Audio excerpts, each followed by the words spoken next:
ചെയ്യാത്തൊരു കാര്യത്തിന്റെ പേരിൽ നൂറുകണക്കിന് കുട്ടികളുടെ മുൻപിൽ വാക്കുകൾ കൊണ്ട് തൊലിയുരിപ്പിച്ച ഒരു വൈദികനും, പ്രായം പോലും കണക്കിലെടുക്കാതെ ജീവിതത്തിൽ എവിടെയും എത്തില്ലെന്ന് മുഖത്തടിച്ചു പറഞ്ഞ അധ്യാപികയും, അവസരം കിട്ടിയപ്പോഴൊക്കെയും ഒളിഞ്ഞും തെളിഞ്ഞും വേദനിപ്പിക്കാൻ ശ്രമിച്ച ചില ബന്ധുക്കളും ജീവിതത്തിൽ ഉണ്ടാക്കിയ മുറിവുകൾ അത് ചെറുതൊന്നുമായിരുന്നില്ല. അന്നുണ്ടായ ആ മുറിവുകൾ വളർന്ന് പിൻകാലത്തൊരു വ്രണമാകാതിരുന്നിട്ടുണ്ടെങ്കിൽ അതിന് പിന്നില് ലോകം മുഴുവൻ വിരൽ ചൂണ്ടിയിട്ടും പരിഹസിച്ചിട്ടും ഒറ്റപ്പെടുത്തിയിട്ടും തോറ്റുകൊടുക്കാൻ മനസ്സ് കാണിക്കാതിരുന്ന ഒരു തലമുറയ്ക്കൊപ്പം വളർന്നു വന്ന ഒരു ഫിക്ഷണൽ കഥാപാത്രമായിരുന്നു നറൂട്ടോ ഉസുമാക്കി. നറൂട്ടോ സീരീസ് കണ്ടു വളർന്ന തലമുറ ജീവിതത്തെ നോക്കിക്കാണുന്നത് വളരെ വ്യത്യസ്തമായിട്ടായിരിക്കും.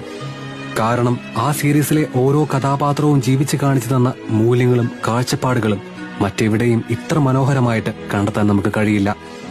ജീവിതത്തിൽ നമ്മളൊന്നുമല്ലെന്ന് ചുറ്റിലുമുള്ളവർ പറഞ്ഞ് വിശ്വസിപ്പിക്കാൻ ശ്രമിക്കുമ്പോൾ മറിച്ച് ചിന്തിക്കാൻ പ്രേരിപ്പിച്ചൊരു കഥാപാത്രം.